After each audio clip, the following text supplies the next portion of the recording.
Hi, I'm Ellie Witter with the Miami University Alumni Association, and today we are at Hillel at Miami University with Executive Director Whitney Fisch, and we are so excited that she's going to be showing us how to make challah today and all her tips and tricks about it. So I will turn it over to Whitney to get it going. Thank you so much. Thanks for being Absolutely. here. Hi everyone, my name is Whitney Fisch. As Ellie said, I'm the Executive Director here at Hillel at Miami. If you don't know, Hillel is the center for our vibrant Jewish life here at Miami. We truly meet students where they're at. We welcome students anywhere on their Jewish journey, and we work to provide education, religious, spiritual, advocacy, and social experiences for Jewish students at Miami. So we are our own organization, but we are truly in a blessed state to be working in partnership with Miami at all times. And this crew is one of my favorites. So I'm so happy you're here today. And also challah is one of my favorites. So I'm excited to get started. So point of clarification, I am showing you how to braid challah. So we do already have the dough made for you. I know some of you wrote in already with some questions, so we'll go through those. But the dough that we have ready for you is a standard challah dough. Challah is an egg-based bread, usually 2 to 3 eggs per batch. And then you have your typical flour. I use all-purpose. Sometimes I use a really high gluten flour, bread flour. I found that those are interchangeable. I know that some people are like very religiously observant towards must be bread flour. I've honestly found that all-purpose flour works just as well. I don't have an expertise in gluten-free baking, so unfortunately I can't provide that for you in this space, but I'm happy to share links if maybe you need that off after this space. Also, I do think that whole wheat flour is a whole other can of worms. Some people do 50-50. That is not necessarily my expertise as well. I have found that every time I try to use whole wheat flour, it just doesn't get as kind of that fluffy cakiness. So we are working with all-purpose flour.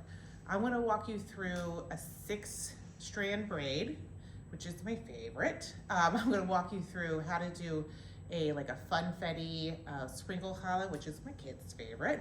And then we're going to do a chocolate stuffed challah. Once you kind of master the stuffed challah, you can stuff it with anything. And we've done garlic, we've done like salami. It's really it's your bread journey, it's your carb journey.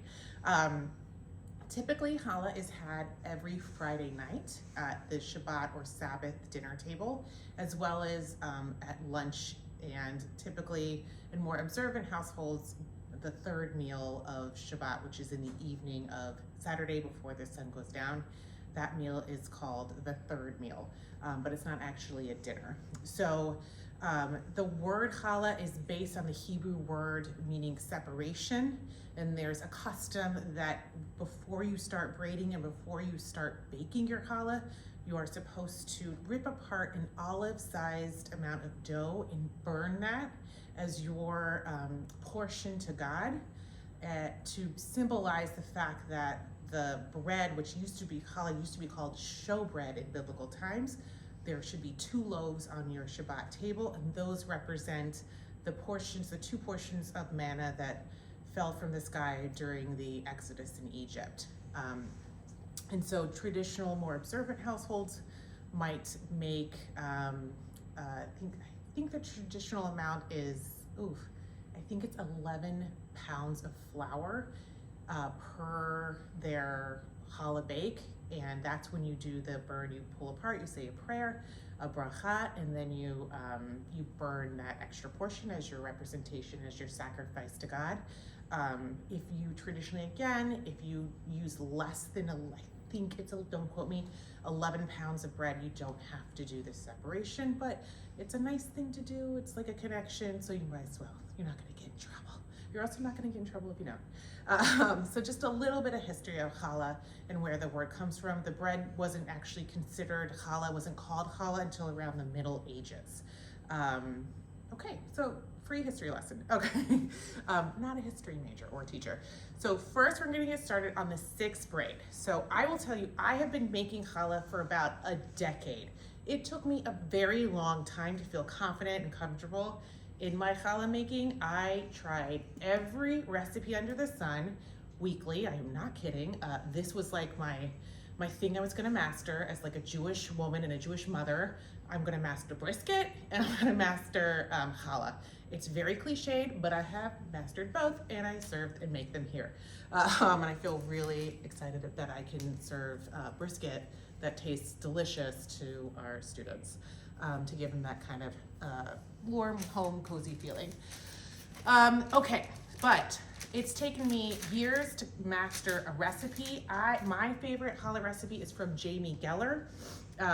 Again, I use all-purpose flour. My second favorite recipe, Jamie Geller's, I believe, is a 2 rise. My second recipe that I love is from Jake Cohen of like Instagram and TikTok fame. He just had a cookbook come out last year called Jewish. His challah recipe only has 1 rise, so that's a little bit of a time saver. I also knead mine by hand. I think one of the things I realized in my 10-year journey to mastering challah is I wasn't kneading my dough long enough. Do not stop kneading your dough at like 5 minutes. You should be kneading that dough for at least 10 minutes. It should be very shiny. It should be very smooth and have a little bit of, when you like poke it, it should poke right back out. It should not poke right back out. It should punch right back out. That's when you know you're good. You also, I realized in discovery of 10 years of research, it is possible that when you are flouring your surface, so it doesn't stick to your surface, whatever you're kneading on, you're over flouring. Use very little flour when you're kneading that dough. You have to be really aware of that, because you can put too much flour and then you've kind of messed up your proportions and it's not going to be as fluff, it's going to be too dense. That is absolutely a thing that I think beginners sometimes kind of lose track on, as well as the not kneading long enough. You can knead in a stand mixer. I also do that as well. But again, you're kneading that thing for like 5 to 6 minutes. Keep the timer on, keep your eye on the clock, watch what you're doing, and then, nothing's better than your actual observation skills. How does it feel? Does it seem punchy? Is it too sticky? Then of course you should add a little bit of flour, but only like 1/4 cup each time. So some tips and tricks, and yes, you can refrigerate your dough overnight prior to the first rise. So the first rise can be entirely overnight. You wanna make sure you take it out in time for it to get room temperature, because when it's time to roll it out into your strands, if it's too cold, it's gonna be too hard to roll out. I think those are all of the tips that come to my head, but you never know what happens. So 6 strands. So the 6th strand is like your Instagram worthy, the thing that's gonna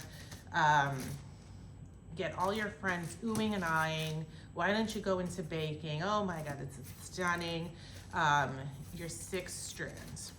So I like to gather, and most people do, gather all of their dough up top. Oopsie doopsie, it's okay. That reminds me, I think the first thing, it's okay to mess up. 10 years of research. You're not expected to be a challah expert. I think it's wonderful if you're just trying. Okay, so it's gonna be hard because this is my right and this is my left. So I'm going to say right, left. I cannot, my brain doesn't work enough to switch that. I will do my best, but that is key to kind of how we're gonna be braiding this thing. So we start with gathering up top. You wanna take your right and put it all the way over to the left. And then you take the second, which is now, this strand is now the second from the left, and you are going to cross it all the way over. And you're going to make sure there's a little divide in the middle. This is kind of your key this whole time. You're gonna take your left strand and you're gonna bring it down into the middle. While you're braiding any strand of challah, like any number of strand of challah,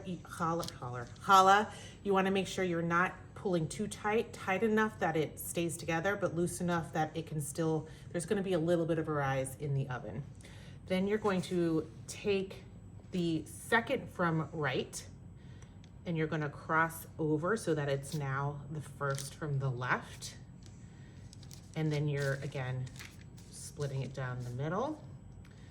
And you're going to take your right strand and bring it down into the new middle. And then you're gonna take your second from left, cross it over, make your little divide, bring it down. There is a pattern to this, if you've noticed. Second, up, here's your little middle, excuse me. Bring it down, second from left, move it to the right. The top left, bring it down, second from right. She's getting, bring it over, which we're, I'm gonna mess up. Bring it down to the middle, and then, second, she's getting fat. From right, you can still divide, bring the left, bring it down. Okay, bring it to the middle. That's why the middle is so important, keeping that divide, because you can mess yourself up. Bring it down to the middle. And then my favorite part, twist, twist, and tuck. Tuck it under, no one's the wiser. Bada boom, bada bing, she is a beauty. Look, she's so cute. There she is. That is a typical traditional 6-strand challah. It really is a rhythm. Once you master the rhythm and you can like visualize it, you're good to go. Again, it took me like 6 months of doing this every Friday to master the rhythm. I told myself in quarantine times, this was one I would make challah every Friday, and this is something I would master, and that's what I did. Okay, one more tip. When you're done with your challah, we do a little egg wash. This is just 2 eggs. I don't put water or anything in mine. I will sometimes actually put imitation vanilla if I want it a little cakey, like I would do that with my sweeter, my sprinkle, or my chocolate chip cookie dough, just to give it, again, a little bit of a cake consistency. But if you want to give it that like bakery shine, go pure egg. And again, just a little goes a long way. We don't want scrambled egg challah because you want baking it. And then we dab, get every little, you're painting, it's an art, your Bob Ross, little happy trees of egg wash. And then let this sit for 30 minutes. And then right before we put it in the oven, I'm just gonna move her to the side. Right before we put her in the oven, I'm gonna do another egg wash, and that's the trick to like that super, super shine. So this is gonna get absorbed into the raw dough now. We're gonna wait 30 minutes. It's gonna have a little bit of a rise, and then it would be put in the oven for another 30 minutes. So we're gonna move this beauty over here. And we are going to, we're gonna do the chocolate chip stuffed right now, because it's kind of one of my favorites. And again, once you learn how to stuff challah with really anything, the world is your oyster. It's a little culinary taste, flavor surprise.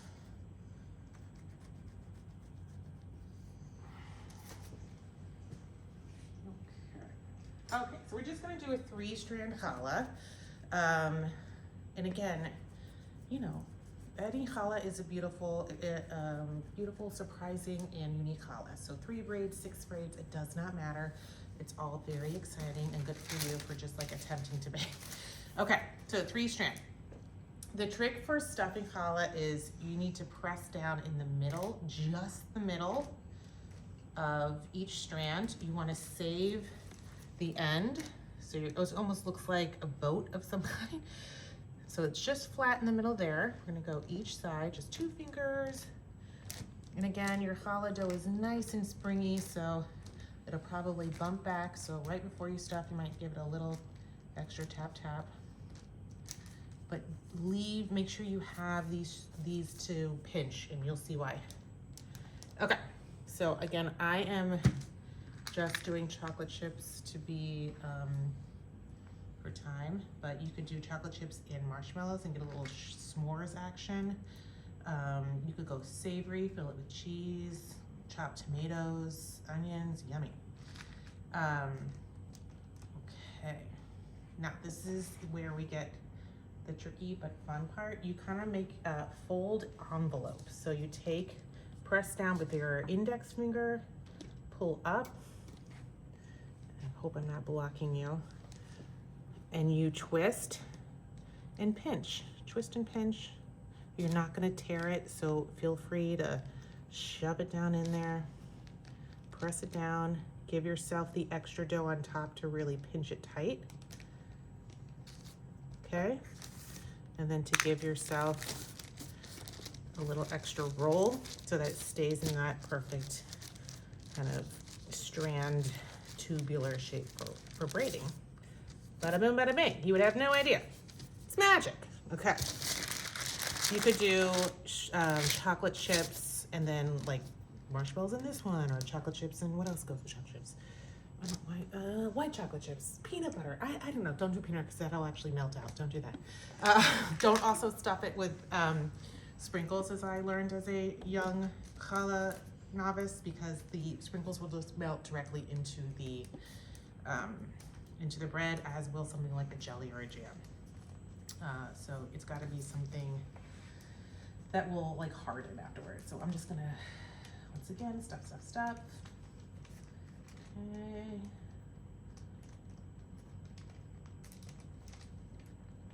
It's a little envelope. There's this wonderful woman on Instagram. I think she still goes by Mandylicious, and her whole shtick is stuffing challah, and like she stuffs it with like Oreos and chocolate chip cookies, and I think she had one with like spaghetti. You could do, you know, sauce and cheese, and it's pizza with basil. Halloween is just like straight up like Kit Kat bars and, you know, Twix and stuff like that. She's amazingly inventive. And you know, I think don't also forget that you can drizzle stuff on top. I love a like a little bit of a brown sugar pomegranate juice glaze. It's pink, it's like nice and sweet. If you have a savory base, not too sweet of a base, it's delicious. It's beautiful. Okay, bada boom, bada bing. We have 3. You would have no idea. And then we just braid like a regular, like you would your hair. Start with 3 strands, middle,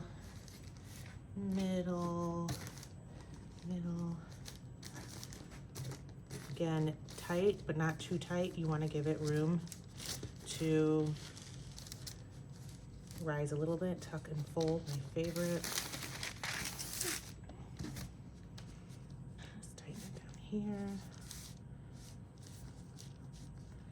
Tuck and fold. Okay, there she is, and she is a chocolate chip stuffed challah. You could tell no one, and then when it, you know, they break into it, chocolate surprise. Okay, and then again, let me just egg wash this before I forget. Oh no. Ellie, what other questions were there I could answer while I'm egg washing that I didn't cover? Absolutely. So if your dough doesn't rise, is there any way to save it? Not in my experience. If it doesn't rise, I'll tell you a story. Again, this was freshly married. I'm self-taught. I made challah, and instead of yeast, I put in baking soda. And I'm so mad at myself. Why didn't it rise? Because I didn't use yeast. But there's no coming back from that. Once you start the kneading process, it's done. You can't really add. You can, however, turn it into pizza, flatbread. Nice. Okay. Delish. Nothing wrong with that. But I wouldn't know how to save that, mostly because I'm not there to know why. Do you know what I mean? Absolutely. Okay. So for a beginner, what do you think is the hardest part of making challah? I think it's the not realizing you should be kneading it forever. Once I discovered that by literally asking Jake Cohen, who's a dear friend of mine, name drop, only if you're Jewish, otherwise it's like, wow, I don't know who that is. But I was like, how do you do that? Like, how is it so shiny and perfect? Oh, how long do you need it? I'm like, I don't know, 4 or 5 minutes. He's like, whoa, sister, like it double that. So once I realized I was doing it, wasn't eating enough. That's, yes. Absolutely. Then, obviously, your journey of making challah has been throughout your life. Ongoing. It's really my married life. Yes. Okay. Yeah. Did your parents or grandparents ever make it? No, my mom, I was raised by my mom in a Jewish household. She's Jewish, but she didn't make challah, but she was also like a single mom, you know. No, this was really, I don't know what started my interest. I started a food blog, a Jewish food blog, for no other reason than I started with a dear friend of mine, Jeremy, and we just wanted to connect over something. We were living not in the same city anymore. I was going to grad school at Michigan, sorry, and he was living in Chicago. We're like, let's start this thing together. He was newly converted and I was newly educated. I had just come back from being in Israel for the year at a yeshiva, which is like an immersive Jewish experience, Jewish educational experience, where it's just Jewish studying, Jewish text 8 hours a day. And I just come back from that, so I was like newly educated and wanted to live a more Jewishly observant life. And I had just, started being with my now husband, who is religiously observant. So we were like, okay, food. Like, this is really Jewish. Jews are bound by food culturally. Okay. It's just such a powerful connection. So I started making challah, and then I realized, this food blog was doing really well, and there's an expectation that I know how to cook food. Oh no, you should maybe learn that. Maybe. Yeah. So that's when I started really trying to explore and figure out. Wonderful. And I know you have a family yourself. Yes. Do your kids ever help you? Absolutely. With making? What's their favorite? Well, we are about to do that. Okay. Yes, their favorite is all things sprinkles. Yes, and so this one can get messy, but messy's fun. Are you really having fun if it's not messy is the question. And I also learned this by watching tutorials from Mandy Licious on Instagram, because it was like, I was looking at her beautiful challah, her sprinkle challah, and it was covered end to end. And how does she do that? Because I was just sprinkling on top, and then she showed us in a video, and I was like, that's so brilliant. Why have I not thought of that? Literally, it is just,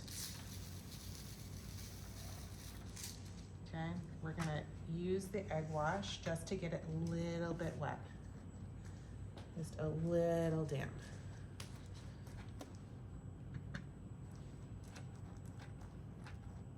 Okay. This kind of mess scares you. I'm so sorry.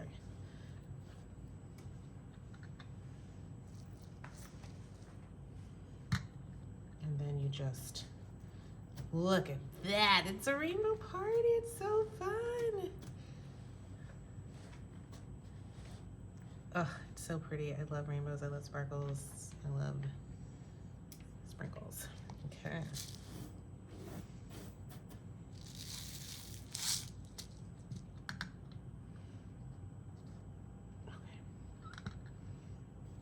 Go.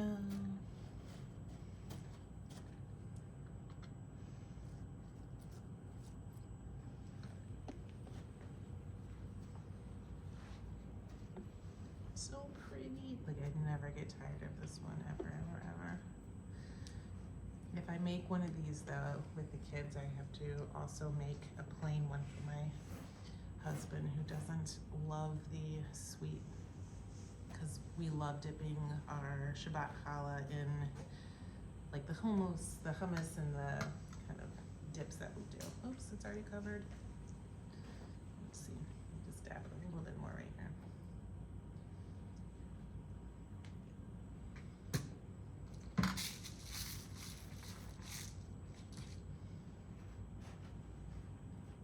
Okay, look at that. Leave no space unsprinkled. And then bring it together. Ooh, she's so pretty. And then we braid.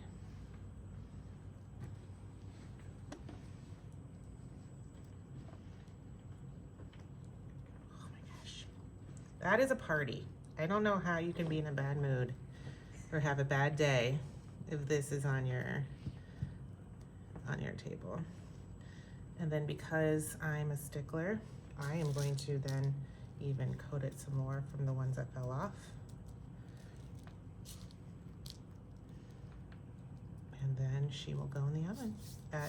So when I bake, I do it 375 for 15 minutes, and then I pull the oven temperature down to 350 for about, again, it depends on the size and how chunky your challah strands are, but usually around 20-25 minutes at 350. So a total of anywhere from 35 to 40 minutes total for a bake. But really you can go by scent and, you know, just by peeking it in there.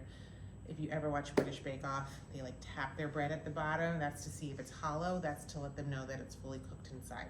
You can do that trick as well and, you know, pretend like you're an expert. Yeah, and that is everything. Wonderful. Well, I have a couple more questions Yes. for you. So you spoke a little bit about the mission of Hillel when we first started. What are some of the upcoming events that you have for students? Oh my gosh, what don't we have? So we have this Friday, for example, we have Thanksgiving Shabbat. I'm cooking for that. We're going vegetarian to be as kind of open for all students. And also, I am from the South originally. We do keep a kosher kitchen here. I keep a kosher kitchen at home. So kosher laws would be you can't have a turkey and like mac and cheese or mashed potatoes with like made with what's it called, milk, half and half. So we just leave the turkey and we do all the sides. So I've got homemade southern mac and cheese coming, mashed potatoes, green bean casserole, Sounds all delicious. pies. Yeah. So we have Shabbat coming up. We have we actually do have a challah bake in 2 Sundays from now. We have a Hanukkah and Diwali mashup Hanukkah celebration because they are both festivals of light. So there's just so much opportunity. Everything is always posted on our website, muhillel.org, or on our Instagram. We're really good at that. Great. And then how can alumni support Hillel and all the wonderful things that you're doing here? So nothing is at cost to students. Every experience, every meal, every learning. In fact, a lot of our learning is actually stipended to students because we want to make sure there are no barriers to entry into experiencing anything here. And all of that costs us money. We're a nonprofit organization. We're a 501c3 organization. I do all our fundraising. So every dollar counts and it all gets invested into students.